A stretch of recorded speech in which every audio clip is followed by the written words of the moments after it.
Biishopu w'ubureberezi bwa Western Diocese Right Reverend Johnson Twinomujuni yaarabura abaikiriza baamukamu okwerinda ekibi. Omuburuzi w'enjiri w'izooba Mama Joy Twinomujuni yajumirira obutabanguko obwijwire omu maka na munonga abashaija hamwe n'abakazi. Wabalonda amagara marungi omuheereza bwawe omushwere bwawe omurimo gwawe taana naki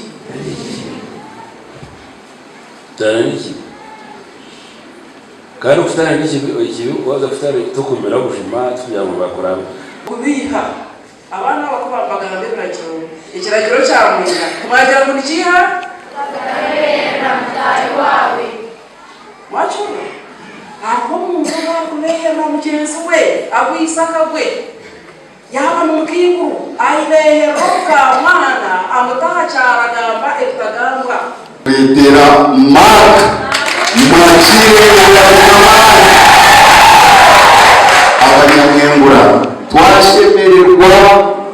yatugurira kiri yazunisa abantu yino kitana mu mwaka tukoriye faza enjiri niyo twembereze kuno kandi abantu bakumorokira kana yebara okushagara barwire niyo namba ya kabiri mbe tukozire. MP w'Igara East Michael Mawanda ho nawe yashaba abikiriza kureba ngo bakuratira enjiri yaburwa Twasomesa izobere kandi ndabishaba naganira barwire abo kuba itobashoma turubaje tinkwenda injiri zentu twakisigaza twene nyenda bagiteka a program ya radio kumara ukwezi kubona n'abantu mutanzoma yibata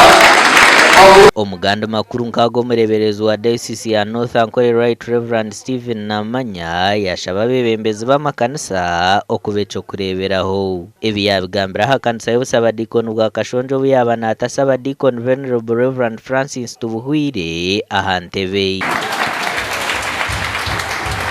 abekwa boko bakere kutwira bakosa cyaro boko wabo yarasanze oshibye gawaza siwe kuzamshawa uruwenda abo gukora si ukoze cyose mutare tasitani ukashoni tare tasitani ukashoni kandi reba batari bari kuzuba abajyaha abaterana kuko babwira hari Yesu ubusa yagambiwe tiri kumanya kuko babulebe koro takamureba kuri akasheshe nanisha bakuranga Biishopu Stephen Namanya hona nayongera ashabe nkwatanisa nungi y'abebembezo mu byanga ecyari kugira ngo nico kuretaho entunguka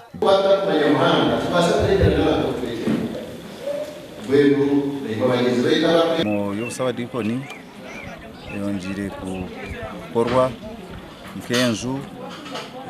turuntu tekateka kwanika ente tuwonjiremu aha bwa TV West ndi era akiza.